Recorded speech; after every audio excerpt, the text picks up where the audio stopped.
บ่ก้าวร้าวอันนี้ เนี่ยชยังเวรังปัสสาวติเนี่ยนะแปลว่าผู้ชนะย่อมก่อเวรเนี่ยนะเวรก็คือหมายถึงการอาฆาตจองล้างจองผลาญซึ่งกันและกันนี่แหละตอบกันไปก็ซ้ายกันมาเนี่ยมันมีที่สิ้นสุดอ่ะเนาะอย่างกับเรื่องตะกอนที่เคยเล่าอู้สู่ให้ฟังนั่นน่ะเรื่องแม่หญิงสาวกับอย่างนางยักษ์อย่างเนี้ย ทีนี้ถ้าฝ่ายหนึ่งฝ่ายใดเป็นฝ่ายชนะนี่นะฝ่ายนั้นย่อมชื่อว่าก่อเวรให้แก่ตนเองคนที่ชนะนะส่วนผู้ที่เป็นผู้แพ้คือผู้การนั้นก็จะจองเวรต่อผู้ชนะต่อไปนะบ่มีที่สิ้นสุดมันจากก่อกรรมก็ทำเวรไปเรื่อยๆซ้ายกันมาก็ตอบกันไปนั่นน่ะต่างฝ่ายต่างก็ได้รับความพินาศชิบหายไปด้วยกันบ่มีฝ่ายหนึ่งฝ่ายใดดีเลยนะเนาะ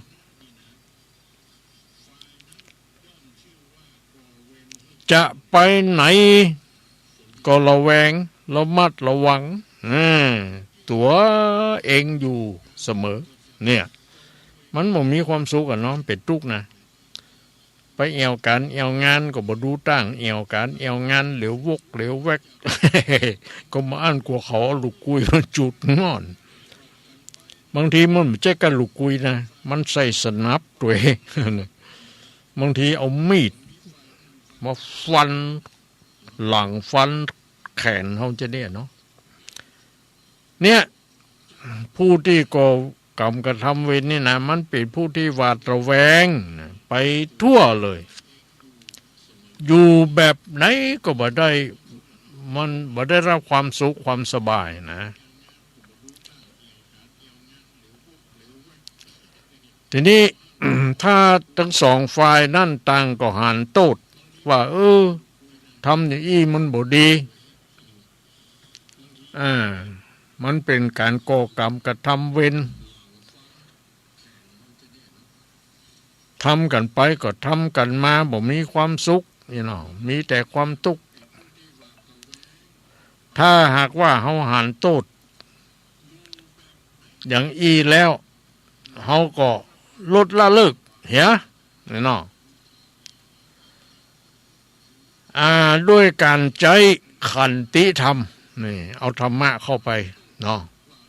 ขันติธรรมแปลว่าธรรมที่มีความอดทนขันติคือความอดทนอดทนอดกลั้นด้วยยับยั้งชั่งใจคิดว่าอดได้มันดีอย่างเฮาอดบ่ยะหยังคือเขาก็บ่มีเรื่องมีราวหยังอย่างกะแต่ถ้าเฮาบ่มีความอดเอาไปทำร้ายไปยะคือเขาเอาล่ะตัวนี้มันก็จะเดือดร้อนเนาะเพราะฉะนั้นมีขันติธรรมและเมตตาธรรมนะใจทำสองอย่างนี้ก็ได้ขันติคือความอดทนต่อกิเลสตัณหาต่อความบ่ดีบ่ยอมเนี่ยบ่ยอมทำในสิ่งที่บ่ดีเนี่ยมีความอดทนอย่างนี้แล้วก็มีเมตตาธรรมคือความฮักความอย่างเหี้ยบ่มีความเกลียดบ่มีความจังมีแต่ความฮักอย่างเดียวเวรต่างๆมันก็จะสงบระงับลงได้เนี่ยถ้าต่างฝ่ายต่างมีขันติความอดทนต่างฝ่ายต่างมีเมตตามันก็สงบร่มเย็นอยู่ร่วมกันได้อย่างมีความสุขนี่บ่เดือดร้อนเลยบางทีในครอบครัว เดียวกันเนี่ยสามีภรรยามีลูกมี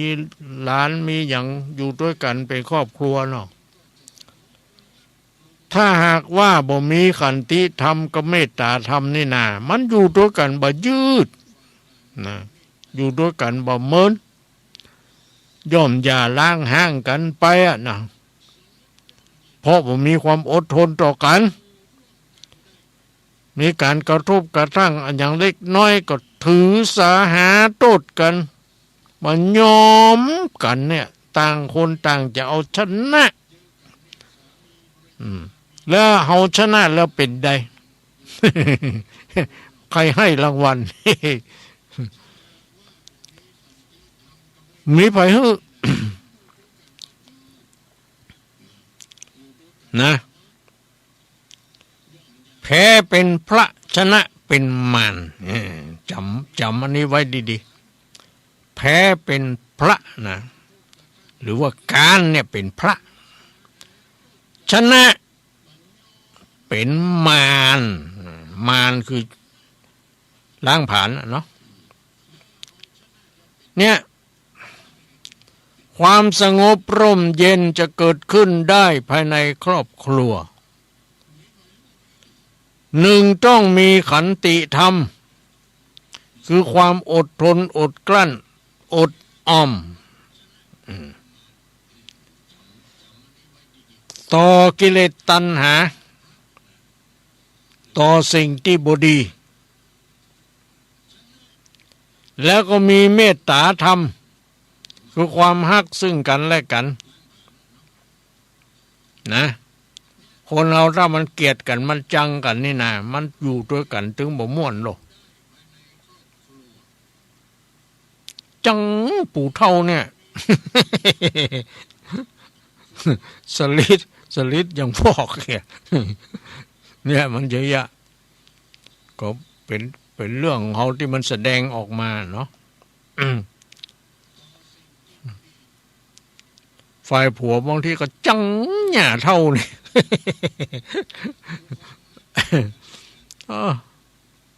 เนี่ยอย่างเนี้ย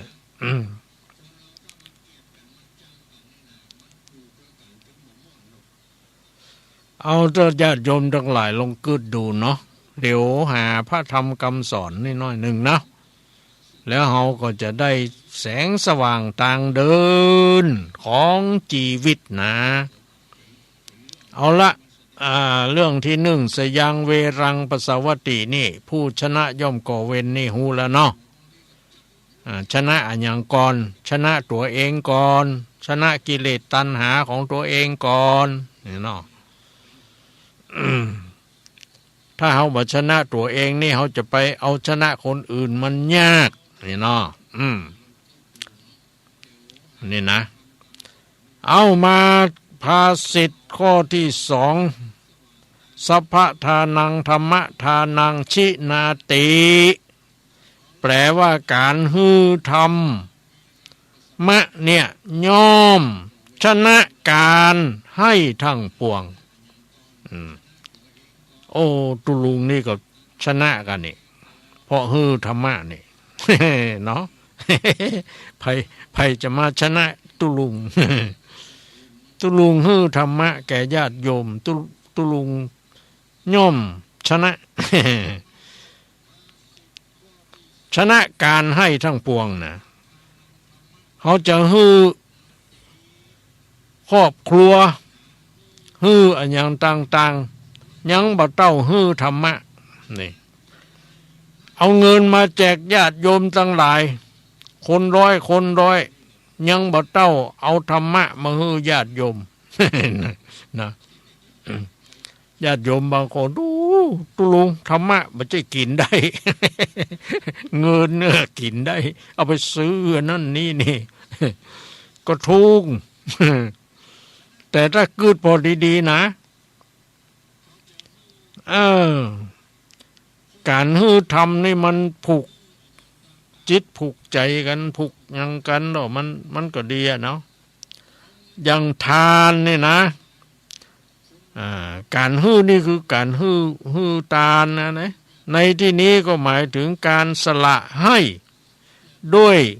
ความยินยอมพร้อมใจแน่เฮาบ่ใจฮือเพราะความโกรธฮือเพื่อหวังผลตอบแทนฮือเพื่อนั่นนี้บ่ใจเนาะ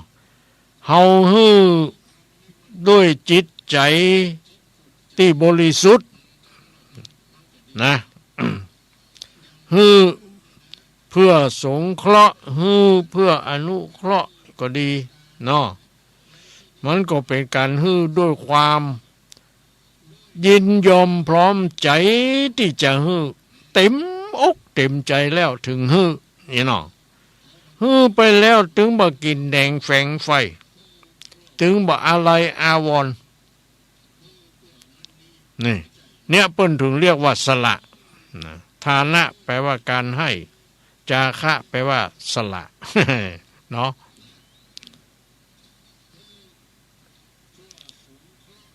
เนี่ยเขาจะฮื้อสิ่งของอันยังต่างๆฮื้อเงินฮื้อทองฮื้อเข้าฮื้อของฮื้อผ้านุ่งครัวใบฮื้ออาหารการกินนี่เนาะฮื้อเครื่องใจไม่สวยอันยังต่างๆเราเนี่ยเพื่อเรียกว่าอามิสทานการให้วัตถุเป็นทานนี่นะอันนี้เป็นของไปนอกหรอกไผมีจะฮื้อกันไปก็ฮื้อยืมพ่อง ระวังยืมแล้วมันจะบาดไส้ บ่เป็นยังปล่อยมันไป จัดหน้ามึงจะได้มาเป็นขี้ข้ากูเพราะมึงติดหนี้กูเมื่อจัดแล้ว ดีเฮายืมของอย่างไผเฮาบ่ใช้นะระวังเด้อวันหน้าตายไปเนี่ยไปเป็นคนใจเขาเลยอะไปเป็นทาส บ่ได้เป็นนายเป็นลูกจ้างเขาเนี่ย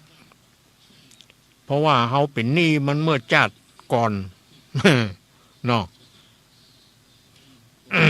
จัดนี้เขาต้องมาใส่มันด้วยการมาทำงานให้มันเนี่ย เนี่ยฮื้อสิ่งของไปนอกนี่นะเพื่อเรียกว่าฮื้อเป็นแบบอามิสทานนะฮื้ออามิสทานทีนี้ฮื้อ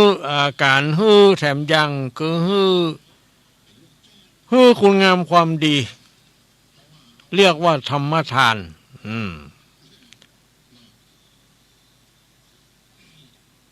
เรียกว่าธรรมทานก็คือให้ความสั่งสอนแนะนำในทางที่ดีนั่นแหละอย่างตุลุงมาบรรยายธรรมนี่ก็เรียกว่าฮื้อธรรมทานนะฮื้อธรรมทาน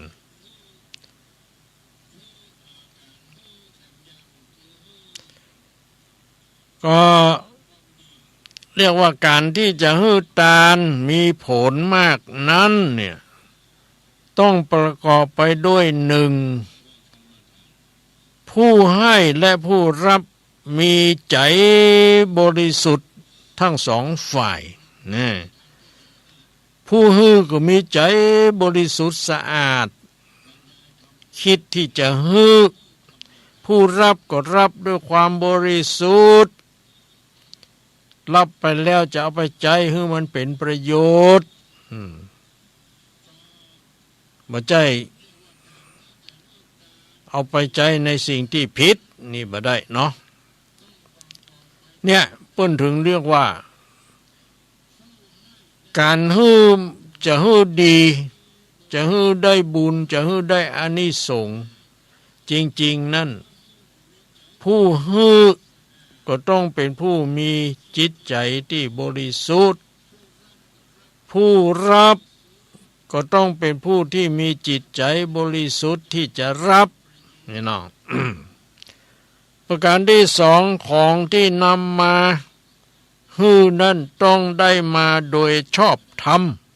บ่ได้ไปลักเข้ามาฮื้อนี่เนาะบ่ได้ไปลบบ่ได้ไปโกง บ่ได้ไปเบียดบังเอาของคนอื่นมาฮึนี่เนาะหรือเอามาตานนี่นะ เนาะแต่ตู้เจ้าบ่เกี่ยวนี่ตู้เจ้าบ่ฮู้เรื่อง เพราะใดก็บ่ฮู้อ่ะของที่โยมเอามาตานเนี่ยลักมาฮู้บ่ลักเขาก็บ่ฮู้อ่ะ เนาะเขามีหน้าที่รับอย่างเดียว เนี่ยทีนี้ของที่นำมาถวายนะต้องได้มาโดยชอบธรรมนะถ้ามันได้มาโดยบ่ชอบธรรมนี่ก็เอาฮื้อมันก็ได้บุญน้อยแต่ถึงได้บุญน่ะเพราะเอาฮื้อแล้วมันถึงได้แต่จะได้นักก็ได้น้อยท่านน่ะเนาะ ทานทั้งสองอย่างเนี่ยพระพุทธองค์ทรงสรรเสริญข้อที่ว่าธรรมทานนี่พระพุทธเจ้านะสรรเสริญธรรมทานนะเพราะว่าธรรมทานเนี่ยมันเป็นการฮื้อที่ชนะการฮื้อทั้งปวงทั้งหมดเพราะว่าถ้ามือค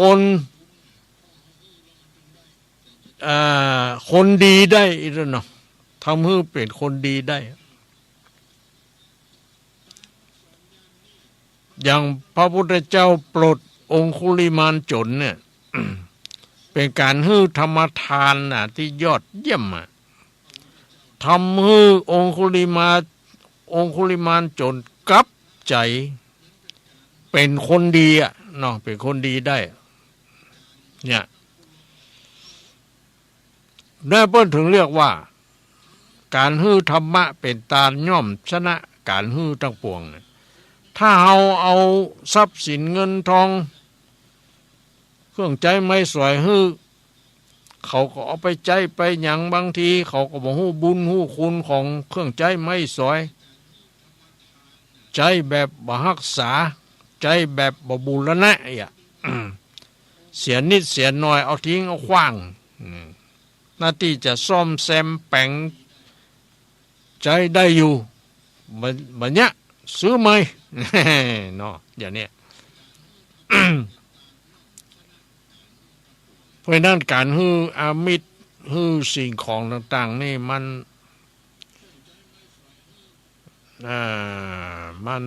นบัจีรังยั่งยืนอย่างเนี้ย คือมันบ่มั่นคงอ่ะ บ่เหมือนฮื้อธรรมะเนาะเฮาตักเตือนเฮาบอกคนบ่ดีคนหนึ่งแล้วมันกลับอกกลับใจเป็นคนดีได้นี่นะเต้าถือว่าเฮาได้บุญได้อานิสงส์นักทีเดียวนะตรงกันข้ามเฮาเอาเงินให้มันแสนเนี่ยมันได้เงินไปแล้วมันไปซื้อเหล้าซื้อยามากินไปเล่นการพนันไปอย่างต่างๆเนี่ยนะนี่มันเป็นอย่างเนี้ยอันนั้นเป็นอามิตรเนี่ยเนาะ แต่เราเอาธรรมะฮือคนบดีเป็นคนดีฮือคนใจบาปเป็นคนใจบุญฮือคนบ่มีศีลเป็นคนมีศีลฮือคนขี้จิเป็นคนใจกว้างเอื้อเฟื้อเผื่อแผ่เนาะมันดีอย่างเนี้ยเนาะนะอันนี้ญาติโยมลองคิดดูนะคิดเอาทำเอาเนาะคิดเอาทำเอา นี่มันเป็นอย่างนี้นี่ เอาก็ได้บรรยายขยายความพอจะหูพอจะเข้าใจแล้วเนาะทวนแถมกรรมชยังเวรังปะสวัติแปลว่าผู้ชนะย่อมก่อเวรเวรในที่นี้ก็หมายถึงการอาฆาตจองร้างจองผลาญซึ่งกันและกันถ้าฝ่ายหนึ่งฝ่ายใดเป็นฝ่ายชนะฝ่ายนั้นย่อม ชื่อว่าก่อเวรให้แก่ตนเองเนาะส่วนผู้ที่แพ้ก็จะจองเวรต่อผู้ชนะต่อไปไม่มีที่สิ้นสุดต่างฝ่ายต่างก็ได้รับความพินาศฉิบหายไปด้วยกันจะไปไหนก็ระมัดระวังตัวอยู่เสมอเป็นผู้หวาดระแวงไปทั่วอยู่แบบบ่ได้รับความสุขความสบายนี่ถ้าทั้งสองฝ่ายต่างเห็นโทษ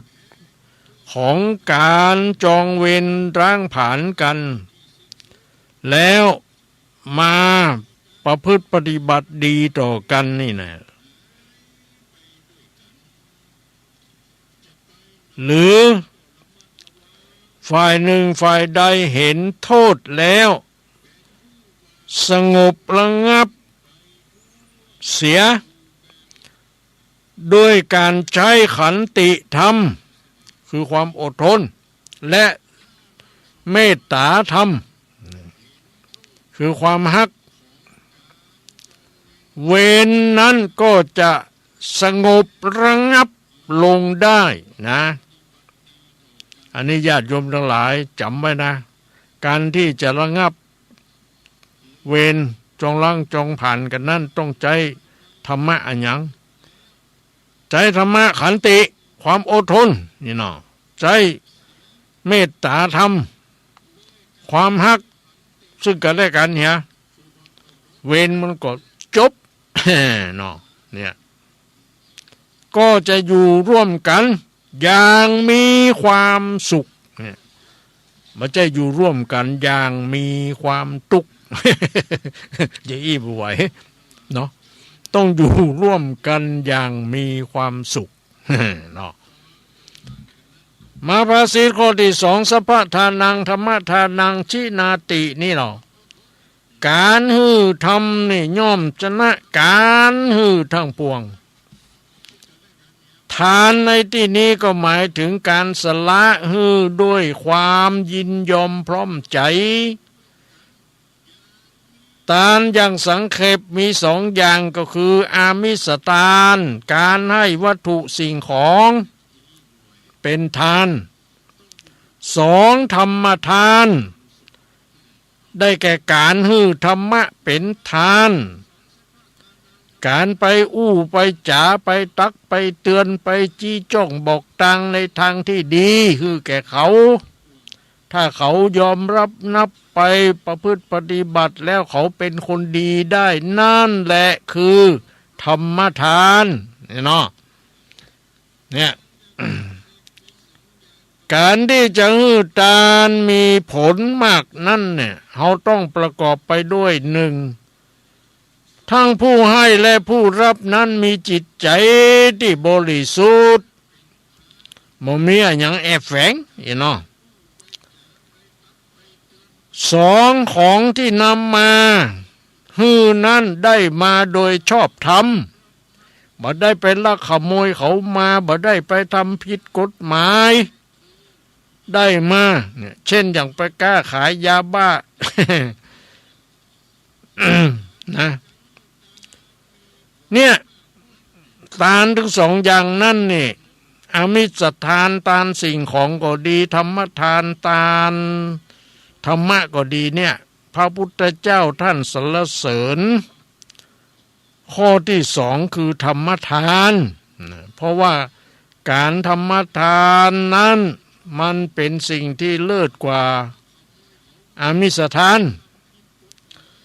นะ ทีนี้ญาติโยมทั้งหลายอาจจะคิดว่ากำนี้บอกไปส่งสาเข้าให้ตุลุงอะ เพราะมันเป็นอามิตร โอ้ตุลุงไปได้กินเข้าว่ะไปได้ฉันเข้าว่ะ กำนี้จะเอาธรรมะไปตานให้ตุลุงอีวะโหตุลุงก็มีธรรมะแล้วเอามาอย่างไรมั่ ตุลุงบ่มีก็คือข้าวสุกอาหารการกินค่ะ อันนั่นก็เอามาเนาะ อันนี้พูดเปรียบเทียบเพื่อหันผลมันบ่ได้ว่า อ่าการที่เขาเอาเข้าของเงินทองฮื้อแก่เขาไปเขาบ่มีปัญญาในการใจหรือเอาไปใจในทางที่ผิดเขาก็บ่ดีขึ้นเนี่ยกะแต่ถ้าเขาเป็นคนให้คนขาดคนขี้โกรธขี้เกียจคนชอบทำความเดือดร้อนห้อนใจฮื้อแก่ผู้อื่น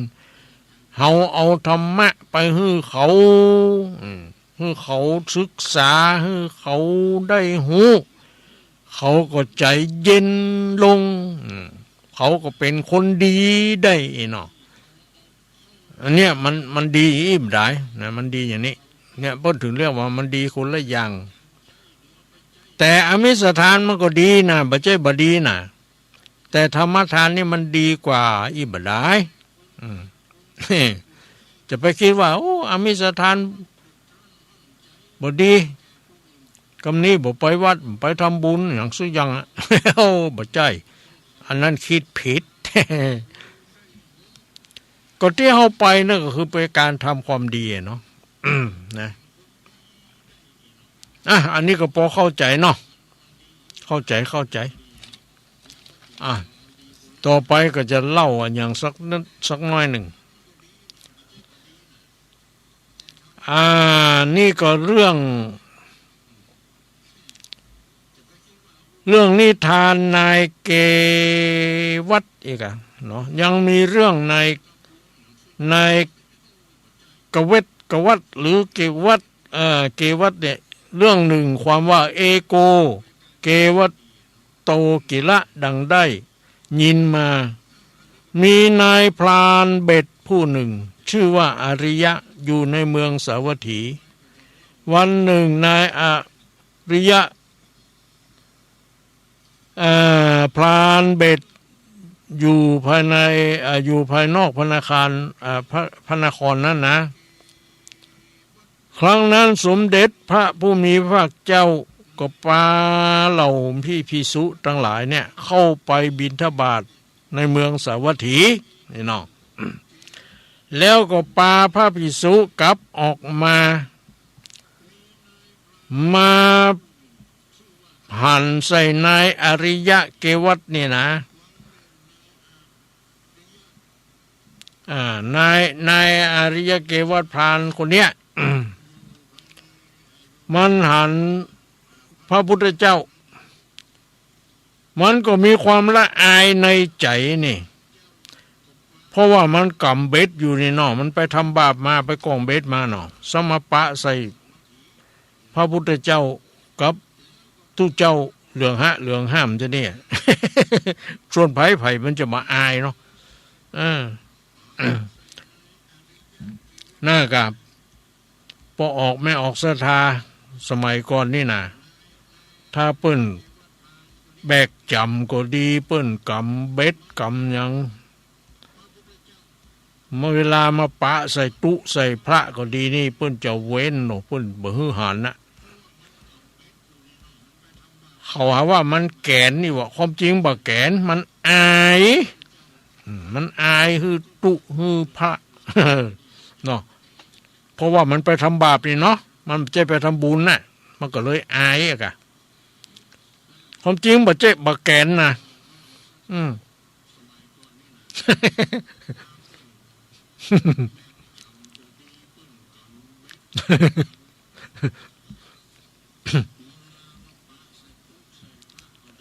เพราะนั้นตู้เจ้าก็ดีบางทีหันโยมนะก็แต่งบ่ฮู้บ่หันเนี่ยแล้วก็ถึงบ่ตักบ่ถามเพราะว่าเขาไปทำบาป เวลาตักถามเขาก็จะเกลียดเขาจะว่าเฮ้ยเวลาไปหาบ่ได้มันเป็นแต่ไปปะตุลุงนั่นน่ะ แกนบ่เต้า บ่ได้ปลาสักตัวไอ้วะ กับนี้ถึงบอกไปส่งเข้าหรอเด้อมาไว้เว้นเพียรตุเจ้าตุลุง นะทีนี้นายอริยเกวัดนี่ก็กำเบ็ดกำยังอย่าออกมาจะไปนั่นกะไปปะใส่พระพุทธเจ้า สมเด็จพระผู้มีพระเจ้าก็ ก็ปาพระภิกษุสงฆ์ทั้งหลายเนี่ยมาหยุดอยู่ในที่ใกล้แห่งนายอริยะ เกวัตนะ พระพุทธเจ้ามาหยุดอยู่ที่อันนายนะมันยืนจุกอยู่หันหรอกแล้วจึงทรงตรัสถามซึ่งสาวกทั้งหลายมีพระโมคคัลลานะพระสารีบุตรเป็นต้นถามพระสารีบุตรพระโมคคัลลานะว่าต้านนี้น่ะมีนามว่าชื่ออะไรอย่างคือจีไปที่อันพรานเบสคนนี้นะถามทุกเจ้าทั้งหลายนะว่าพระสาวกทั้งหลายนั่นก็กราบทูลบอกชื่อคนของคนที่อันคนที่ลำดับลงไปว่าชื่อโมคคัลลานข้าพเจ้าชื่อสารีบุตรนี่หรอข้าพเจ้าชื่อพระกัสสปะเมื่อพระสาวกบอกชื่อของตนอยู่ดังนี้นะนายอริยะพรานเบ็ดได้ฟังก็จึงดำริว่าพระสมณะโคดมนี่ถามชื่อแห่งสาวกทั้งหลายแล้วก็คงจะถามชื่อของเฮาอีหรอ สมเด็จพระบรมศาสดาทรงรู้วาระน้ำจิตแห่งพรานเบ็ดเนี่ยจึงทรงตรัสถามว่าดูก่อนอุบาสกตัวต้านมีชื่อนามว่าจะใดนายพรานเบ็ดคนนั้นก็จึงทูลว่าข้าพเจ้าชื่อว่าอริยะอริยะแปลว่าประเสริฐเนาะมันประเสริฐได้อย่างไรมันไปกองเบ็ดนี่ พระพุทธองค์จึงทรงตรัสว่าดูก่อนอุบาสกคนทั้งหลายประหารสัตว์หื้อตายเหมือนอย่างตัวต้านนี้จะเรียกชื่อว่าอริยะนั้นผสมกวนอีหรอมันผสมกับชื่ออริยะมันแปลว่าคนผู้ประเสริฐแต่ว่าโยมมันบ่ประเสริฐอะโยมไปทำบาปอะ นะคนทั้งหลายที่บ่ฆ่าสัตว์บ่เบียดเบียนมีเมตตากรุณาต่อสัตว์ทั้งหลายน่ะเป็นเบื้องหน้านะและมีปัญญาหูเท่าสังขารนักปราชญ์ทั้งหลายมีพระพุทธเจ้าเป็นประธานย่อมเรียกบุคคลนั้นชื่อว่าอริยะบ่ใช่ว่าชื่อของอย่างท่านนี้ เมื่อสมเด็จพระพุทธองค์จะทรงตรัสเทศนาแก่นายอริยะพรานเบ็ดโดยพิสดารก็จึงตรัสเป็นคาถาว่าเยนะเตนะอริโยโหติอริโยติปวุจจติบุคคลใดหญิงก็ดีชายก็ดีย่อมเบียดเบียนสัตว์ทั้งหลายให้ลำบากคือเคี่ยนตีผูกมัดจำจองเป็นต้นหรือสัตว์ทั้งหลายได้ตายวายชนด้วยเจตนาคนเหล่านั้นจะเรียกชื่อได้ว่าอริยะหาไม่ได้นะชื่ออริยะไม่ได้คนเหล่าใดมีความสุจริตวาจาใจบ่เบียดเบียนสัตว์บ่เคี่ยนตีผูกมัดจำจองบ่ฆ่าสัตว์ตัดชีวิตทั้งหลายให้ตายด้วยกายวาจามีศีลสมาธิปัญญาบริบูรณ์ในสันดานจึงได้นามบรรหารเรียกว่าอริยะนี่บ่ใจต้านทำบาปแล้วมาชื่ออริยะมันบอกปึง เนาะก็อย่างนั้น เมื่อพระพุทธองค์ตรัสเทศนาจบลงในอริยะพรามเบ็ดนั่นก็ได้สำเร็จโสดาบันโสดาปฏิผลนี่เนาะมันตั้งใจฟังเนาะตั้งฟังด้วยความเคารพอ่อนน้อมเนี่ยนะพอได้ฟังธรรมได้สำเร็จเลยเนี่ย เป็นอริยบุคคลในพระพุทธศาสนาปิดประตูอบายมุขทั้งสี่ คือไม่ไปเกิดในนรกแล้วสองไม่ได้ไปบังเกิดเป็นเปรตแล้วนะและสามไม่ได้เกิดเป็นอสุรกายล่ะสี่ไม่ได้เกิดเป็นสัตว์เดรัจฉานแล้วนะเพราะว่านายพรานเนี่ยเบ็ดเนี่ยมันได้ฟังธรรมของพระพุทธเจ้า มันด้วยความตั้งใจนะ ถึงแม้มันจะทำบาปทำอย่างมาที่มันทำไปก่อนนั้นก็ทำด้วยความบ่หูว่ามันบ่ดีนี่เนาะบัดเดียวมาปะแสงสว่างแล้วเนี่ย นึกได้คิดได้ก็เลยวางเบ็ดวางอย่างมัดบ่ถือบ่เอาหามะต่อไปเนี่ยนะเนี่ย เนี่ยเรียกว่านายพรานเบ็ดเนี่ยได้สำเร็จมรรคผลก็เพราะว่าอยู่ในปฏิรูปเทศะคืออยู่ในปฏิรูปประเทศปฏิรูปประเทศอันสมควรนะ จึงจัดเป็นมงคลความเจริญแห่งสัตว์ทั้งหลาย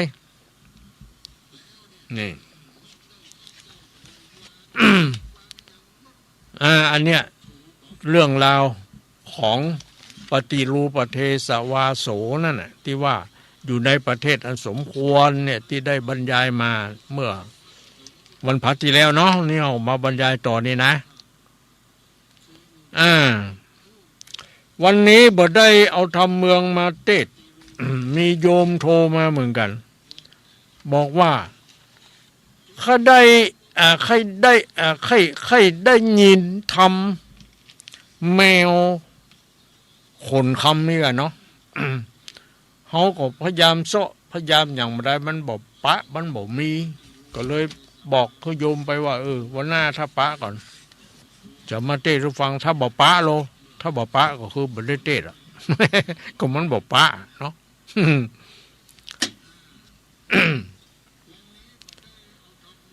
ความจริงแล้วเนี่ย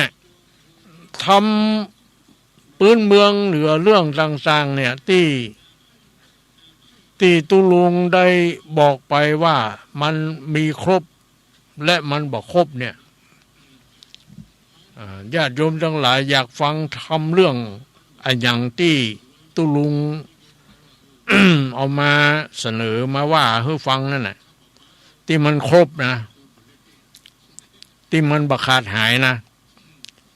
ก็สามารถเทศได้เนาะ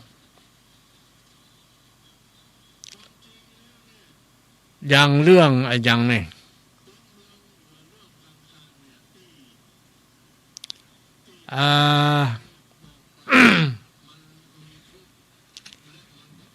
อย่างรัตนมณีเนาะมี7ผูกจบอันนี้ขาดผูก2 3 5บ่ได้เอาที่มันเรื่องมันบ่ขาดเนาะปัญหาปัญญายักษ์นี่ก็ขาดผูก9นี่ก็เทศบ่ได้มันบ่จบเรื่อง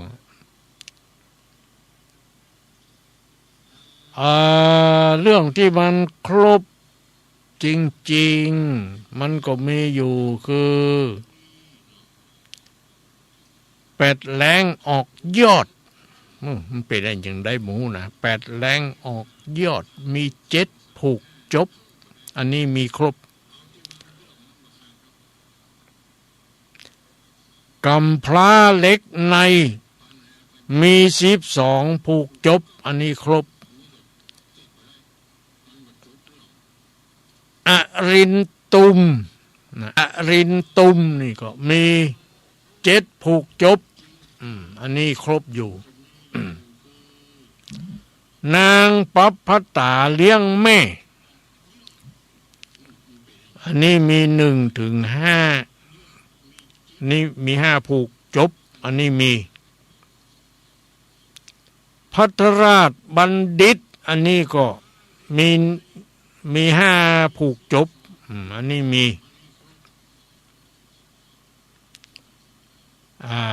แล้วก็มีทำอย่างแห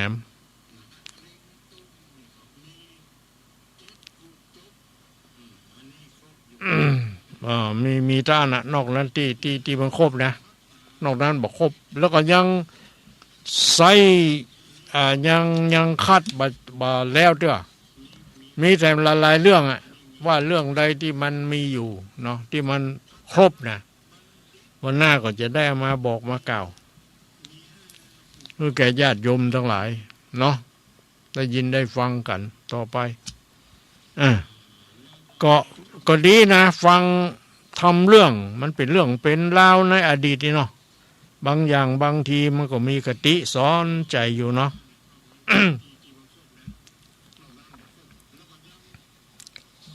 อันนี้ก็ก้อยฟังกันต่อไปเมื่อใดก็ดี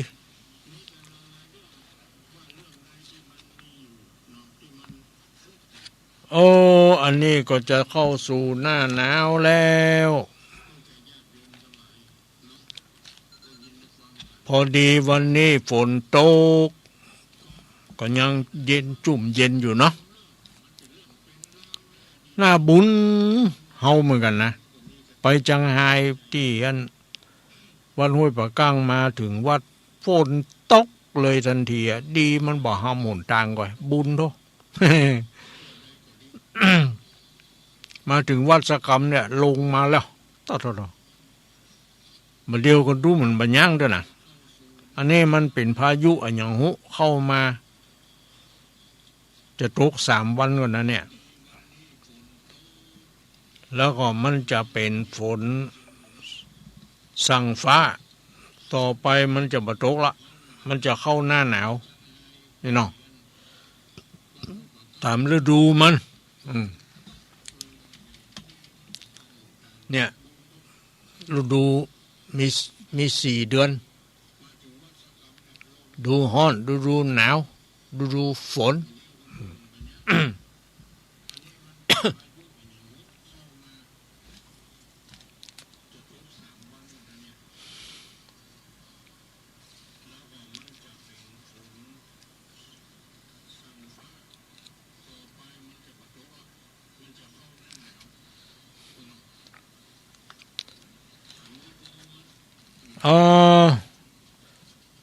ขณะนี้เวลานี้9:35 นาทียังเวลาเนี่ยแถม25 นาทีก็จะเปิดโอกาสให้แก่ญาติโยมที่รับฟังรายการประทีปธรรมวันพัดนี้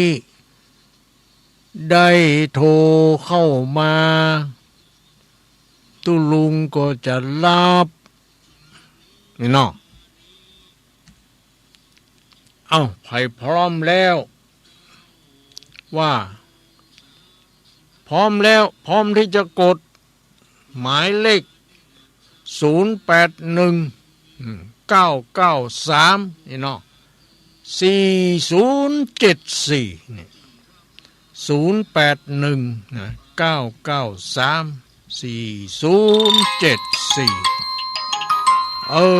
เบอร์แรกมาแล้วเบอร์แรกมาแล้วเจริญปอนถามว่าสาเจ้าตุลุงโทรมาจากบ้านห้องวินเนอร์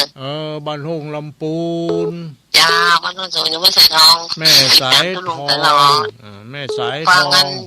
เจ้าวัดห้วยตองซัก97.75นี่ชัดเจนในเจ้าวันนี้จ้าเสียงตุลุงก็ชัดเจนเนาะเจ้าบ่คุกบ่คักบ่แหบบ่แห้งเจ้าดีไม่ค่อยหูตัวได้ยินเย็นเจ้าเสียงใสตุลุงนะสาธุเจ้าฝนตกบ้านห้องนี่ให้โตกับเจ้านี่โตกจุบเย็นกับไว้สาธุนะเจ้าเจริญแม่สายทองอยู่ดีมีสุขสายต่อไปเข้ามาได้สายที่2เนาะมาแล้วสายที่2มาแล้วเจริญปอนตอนตะลงคลายเครียดนี่แม่ อินนี่กาเนาะ เจ้า จำเริง เอาธรรมะแลกเงินร้อยเนี่ยไม่อุ้ยบอกเอาเนาะแลกเงินร้อยเนี่ยไม่อุ้ยจะเอาธรรมะใช่ไหม จะเอา ธรร ธรร มะ มะ นี่มันเอาไปเหมือนธรรมะเนาะ เงินร้อยที่มันกินกับเรือเสี่ยมมัวล่ะ น่ากันเนาะ เจ้า เออ เอาอยู่กับธรรมะม่วนเนาะ เนาะ เอาธรรมะเอา เอา เนาะ เงินเอาธรรมะดีกว่าจิตใจเอาสว่างสวัยดีเนาะดูลุงเนาะ น่าค่ะจิตใจแจ่มใสล่าเริง คน ดี โต๊ะก็ ตกตกอยู่จุ่มเย็นดีอยู่ เมืองกับโต๊ะก็นั่งแหละดูลุง ตกจะนักเนาะ ไปดูข้าวด้วยนี่กันเนาะข้าวตามคนอ่ะ น่ากันเนาะเข้าดอกเนาะ เป็นกำลังใจดูลุงนะเจ้า เจริญพรเริ่มไม่อิดเนออยู่ดีมีสุขมาแล้วเจริญพร ได้สาเจ้าดูลุง เชื่อว่านี่เสียงไหนใช้ประการเนี่ยครับ ฉันได้อยู่แต่ โอ้ มา จ ที่แล้วก็ได้โทรหาดูลุงสักคำเพราะว่าไปงานเกิดงานเต่าด ำที่ไหนวันนี้มาได้ฟังสักคำนี่ ำจ้าวันนี้ได้ฟังเจ้าก็ไปสวดมนต์มานี่เจ้า ฟังตั้งปิดตั้งปลายกัน เจ้าอันสวดมนต์นั้นเพื่อนพระครูว่าสนใจนี่เพื่อนนั้นครบรอบเพื่อนวันเกิดเพื่อน แต่ใกล้ๆฮะกะ เจ้าใช้ปากกานี่เหมือนกันนะ ไปกันนัก แต่ กัน เข้า หลา บ้าย นมานี่มาเปิดรับตะกุลุงพอดีเลย ไปกันนักกันหลายอยู่ดอกก็ดีเนาะไปทำบุญ เจ้า สงกราน ไป ต์ หลายจ้ะ เออ เจ็บหน้ากับถุงน้ำรถนะจ๊ะ แต่ฝนตกก็ มาตกเจ้ามันมืดมาได้ทั้งพุทธตกกระตุลุง ตกอะตกเย็นน่ะ นี่แจ้คุณเรียนดี แต่ มันไม่จะมืดฟ้าห้องแล้วมาตกเจ้า แต่มันก็จะตกอยู่ เจ้าถ้าจะตกอยู่ชั นั่ ด น เจน จ้ะ ดีนะตะลุงวันนี้นะ ฮะ วันนี้ชัดเจนดีเด้อว่ะ ชัดเจนดีเนาะแม่เนาะไปฟังท่านี้ไหนอ่ะ มันอ่านเรดิโอเข้าฝั่งดารุ่นนี้เจ้า แต่ดีละเจริญปอนเนออยู่ดีมีสุข เจ้าไว้สาเจ้า อายุมั่นขวัญยืนมาแล้วเจริญปอน สาธุลุง ว่าจะ เนอร์ฟังจากรัฐบาลอุดมเจ้าสถานีรัฐบาลรวมเจ้า สถานีไหนก็ สถานีวัดพระบาทอุดม วัดพระบาทอุดมเนาะอำเภอฝางอะกะ ยินดีนะเจ้า แม่ยัง แม่บวัดกุลานเจ้าบ้านต้นซาน แม่บัวพัดบ้านต้นซ่าน ตอนแดงออกยอดนะมันติดเนอะ อันยังก็ แปดแดงออกยอดอะ แปดแรง ออกยอด พวกนั้นถ้าจะเต้ก็เต้สินหน้าเนาะเต้สินหน้าว่าพัดหน้า วันพัดแม่เจ้า แปดแรงออกยอดมี7ผูกจะไปฟังกันนะ เรื่องมันเป็นจะได้หมูนะเขาก็หมูนะ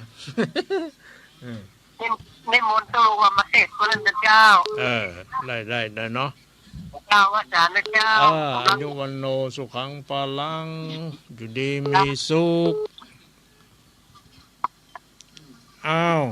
สายต่อไปเนาะถ้าโทรแล้วก็กดเดี๋ยวก่อนเนาะอ่านคนอื่นเข้ามาบ่ได้เนาะมานี่แล้ว1สายเจริญปอนให้สารลุงเจ้า จำเสียงได้จำชื่อบ่ได้แม่สลัดเจ็ดซ่อนอำเภอลำปางจังหวัดลำปางเจ้าแม่สลัดเจ็ดซ่อนแฟนประจ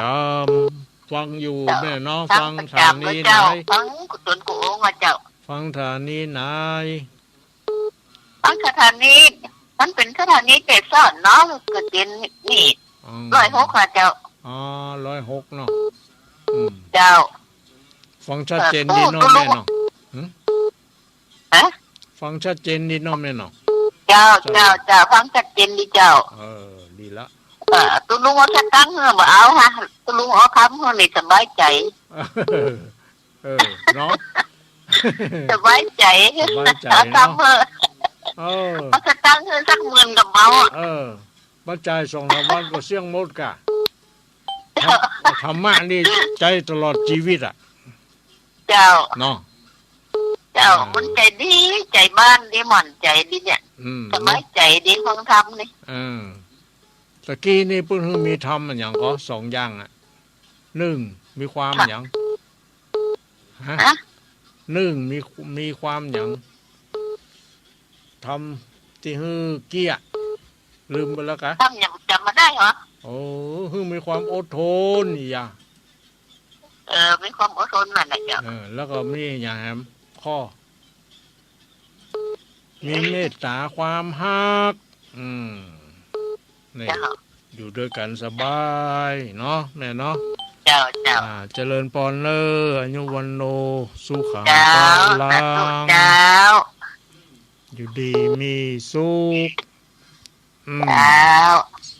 สายต่อลุงก็อยู่ดีสบายเด้อลุงก็อยู่ไปเมื่อเจ้าเด้อเจริญพรเนาะสายต่อไปเจ้า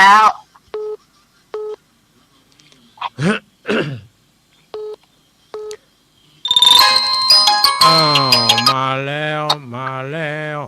เจริญพรไหว้สาเจ้าหลวงพ่อเจ้าแม่ลาไปที่เจ้าแม่อย่างก็แม่ลาพองเจ้าแม่ลาบ้าปังยิ้วนี่กะเจ้าแม่ก็อยู่ดีสบายอยู่เนาะเจ้าสบายดีเจ้าดีละฟังอยู่ตลอดเนาะฟังตั้งแต่ต้นจนจบนี่กะเจ้าหลวงพ่อเจ้าดีละน้องแม่เนาะเจ้าหลวงพ่อได้คุณงามความดีจะตั้งเจ้าฮะหลวงพ่อไปห้วยปะกั้งเจ้าวันนี้ไปห้วยปะกั้งอ่ะเปิดโรงพยาบาลเนาะ7 จันก่อนโอ้แปลงเสี่ยงอยู่750 ล้านเฮาล้านยังบ่มีเนาะเพิ่นสร้างโรงพยาบาล750 ล้านมีโยมถวายกำ50 ล้านยะเอาดอกบ้านเฮาเป็นอย่างมาถวายเนาะก็น่าก็เฮามันบ่ดังโลกก็ดีละเนาะเพิ่นเอาไว้ให้แก่ประชาชนคนทั่วไปได้ไปรักษาฟรีอ่ะบ่เสียตังค์บอกว่าชนชั้นวรรณะไหนอย่างใดเจริญพรเนอเมลาเนออยู่ดีมีสุขอายุมั่นขวัญยืนสายต่อไปจะมีโยมที่ไหนเข้ามาแล้วเจริญพรเจ้าแก่ภาษาเจ้าทุลุงนักทุกเรื่องศิลพรสิตี้มันมองละปูนนะแม่ฟังชัดเจนดีนะทุลุงฟังเจนดีเนาะฟังฐานนี้หน่อยขึ้น98.75ว่าร้อยจ่องซากนี่นะ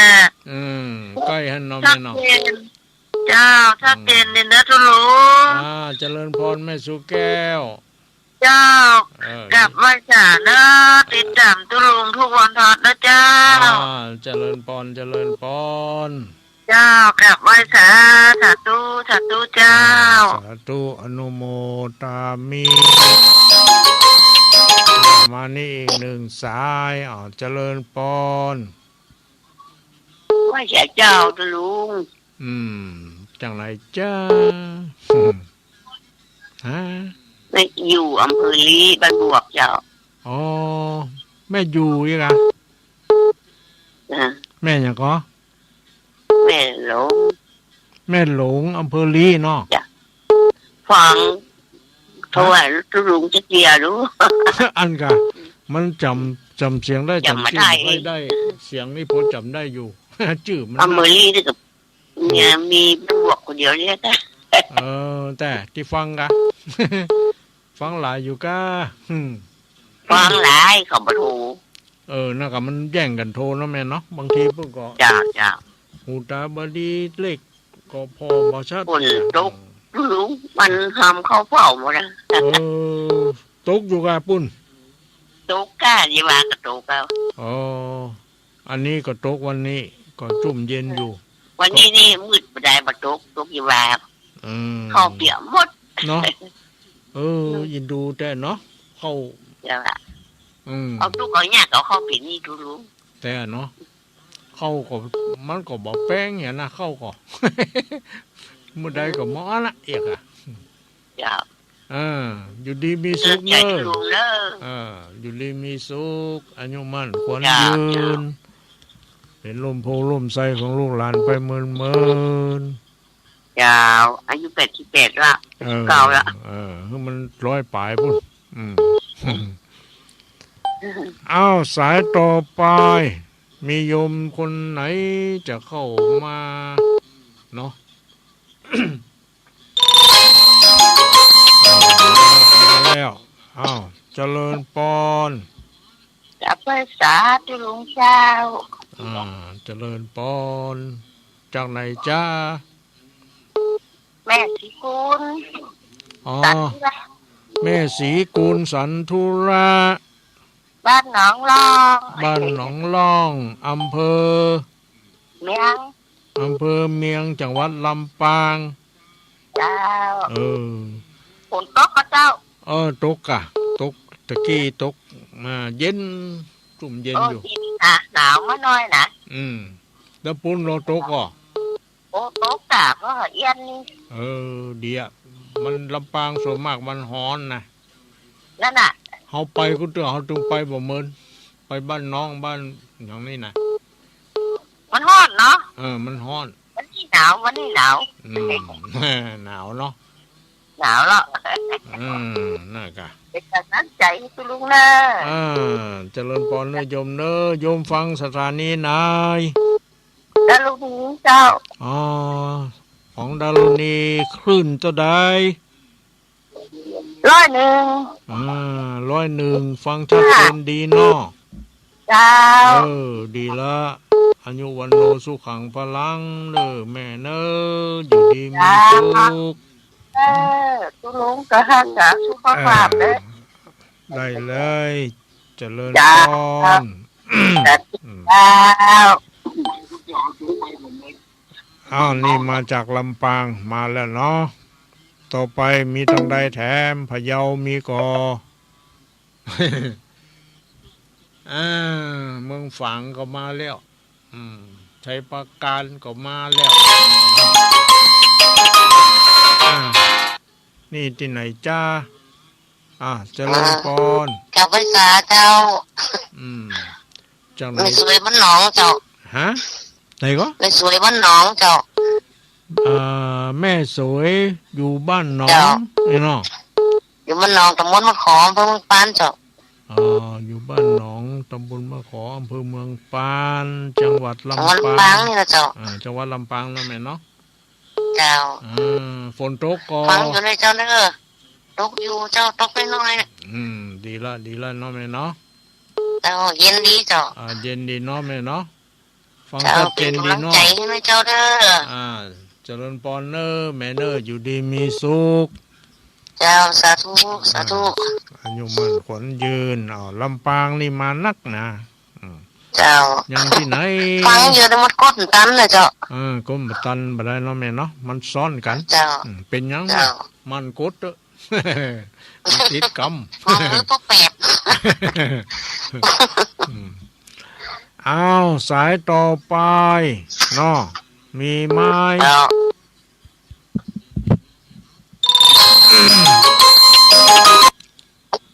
เจริญปอน ครับกำลังมาจัดการด้านพระคุณเจ้า อันนี้ปอนน้อยผลนี่ก็หาเนาะ ครับ เออ ได้แล้วครับผลได้ผลครับ อ้าวได้รับฟังเป็นจะได้ ครับชัดเจนในครับเด้อ ชัดเจนดีเนาะ โอ้ พ่อ เป็น เนาะ กำลังใจ อืมดีแล้ว แต่หลวงพ่อเจ้าที่ได้เทศน์ธรรมะให้ฟังนะครับ ฟังกันนักกันหลายอยู่เนาะ ขอให้ล่ะจงเจริญนะครับเด้อ เจริญพรเนอะโยมเนอะโยมอยู่ดีมี ครับ สุ สา ข ธุ นะอนุมั่นขวัญยืนสายต่อไปเนาะยังแหม3 สายประมาณนั้นเนาะมันใกล้จะหมดเวลาแล้วหรอมันยังแหม6 นาทีเนาะมีก็ไผจะโทรมาแถมวางสายก่อนเนอะปน้อยพล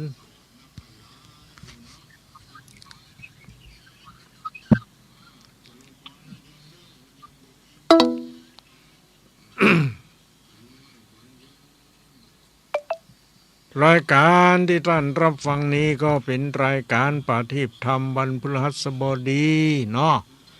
ดำเนินรายการโดยตุลุงวัดทางตำตำบลป่างิ้วอำเภอเวียงป่าเป้าจังหวัดเชียงรายโยมที่รับฟังรายการอยู่เนาะถ้ามีความประสงค์จะแจ้งผลการรับฟังมาก็ได้มานี่1 สายแล้วเจริญพร เรื่องภาษาหลวงพ่อเจ้าเป็นไรเนอะ แม่ลายอยู่ไหนนี่ เจ้าสันซ้ายเจ้า ฮะ สันซ้ายเจ้า แม่ลายอยู่สันทราย จ้าเจ้าหมูจับ วันนี้ไปไหนมาพ่อมันได้ไปไหนไงมันได้ไปไหนฝนตกก็ดีกับมันจุ่มเย็นนี่หรอเนาะฝนตกน่ะฝนตกน่ะอันของพ่อตกมานั้นถ้าปังคนเปเนี่ยค่ะเพตกนักอาลากเอาโลนี่มันนักห้อยนักห้องขนาดมันไปห้องผ้ามันไปตับสายเนาะเป็นยัง เจ้าฝนสั่งฟ้าเจ้าเจริญพรเนอะไม่ไรอยู่ดีมีสุขเจ้าสาธุเจ้าสาธุสายต่อไปโยมโทรเข้ามาได้เลยแจ้งผลการรับฟังว่าเป็นอย่างใดนะเนาะ เป็นการคลายเครียดวันหนึ่งเขาได้ได้เอ่ยกันหันหน้าหันตากันก็ดีเนาะบ่ได้หันหน้าหันตากันก็ฟังตั้งเสียงบางทีมันก็มีความสุขอย่างหนึ่งนะเขาจะอยู่ใกล้อยู่ไกลอยู่ที่ไหนที่ใดก็สามารถรับฟังได้รายการประทีปธรรมนำส่องต่างชีวิตของเฮาได้หูได้เข้าใจในหลักธรรมะขององค์สมเด็จพระสัมมาสัมพุทธเจ้าฟังแล้วเป็นจังได้เนาะก็โทรมามาถามมารายงานตัวกันไม่เข้าใจเจริญพรให้อยู่ที่ไหนที่ใดพระสาเจ้าหลวงพ่อเจริญพรชมพระจักรห้วยสะขาวอำเภอพานจังหวัดเชียงรายเจ้าอำเภอพานมาแล้วน้องห้วยสะขาวแม่สีจันมาจากห้วยสะขาวอำเภอพานจังหวัดเชียงรายเจ้าดีละโทรมาโทรฝนกะเจ้าโทรมันมาตีจะโทรทุกครั้งเลยเจ้าคนนี้โต๊ดเนาะจะลงกับเทศมอนเจ้าคนนี้สาระอีคนนี้โทรติดเนาะแม่เนาะเจ้าดีละความพยายามอยู่ไหนความสำเร็จก็อยู่ที่นั่นอย่างกะเนาะเจ้าอันใครได้ฟังธรรมที่ตุลุงว่าอย่างก็อันที่ว่าอย่างว่าเพื่อแม่เนี่ย เป็นอย่างก็ ฮะ เพิ่นว่าทำอย่างก็ติเกี่ยวมีทำอย่างว่าที่ห้าผูกน่ะอันอย่าง อ๋อ ไม่แหม่กันอย่างก็ ทำ5ผูก ที่เพิ่นว่าห้าผูกจะมีห้าผูกเนี่ยทำ นาง อย่างพระ ป๊อ เจ้า นางป๊อปตาเลี้ยงแม่กะ เจ้า อืม ถ้าได้เจ้าได้ว่าวันไหนก็ได้ว่า อัน วัน นี้ ไหนก็ได้นะเจ้าเนาะ อืม ได้ยินเนาะ แต่อืม เจ้าสนใจเจ้าสนใจ อืม เจ้า แต่เจ้าก็มีโยมโทรมาจะฟังอันหยังก็ นี่นะเจ้า อันหยังก็เนี่ยโยมน่าจะฟัง เจ้าก็ลืมเจ้าก็คิดลืมนะบอก นั่นแหละ เดี๋ยวนี้หลวงพ่ออายุจะใดแล้วเจ้า 37 37 ปีแล้วเจ้า หมูปีนก็ปีนก็บ่ปีนก็ตามใจ เจ้าเอามาพ้องกันนะเจ้า แต่ เจ้า อยู่ดีมีสุขนะแม่เนอร์หมดเวลาแล้วเนาะเขาค่อยพักกันในปุ๊บในวันพัดหน้าเนอร์ขอขอบใจอนุโมทนาญาติโยมทุกคนทุกท่านตอนนี้ก็หมดเวลาแล้วเนาะเขาค่อยพักกันใหม่เนอร์ในวันพัดหน้าขอความสุขสวัสดีจงบังเกิดมีแก่เจ้าของสถานีทุกสถานีและญาติโยมที่รับฟังรายการอยู่ทุกคนที่โทรเข้ามาก็ขอขอบใจอนุโมทนาทุกคนทุกท่านขออยู่ดีมีสุขอายุมั่นขวัญยืนเหมือนกันทุกคนเจริญพร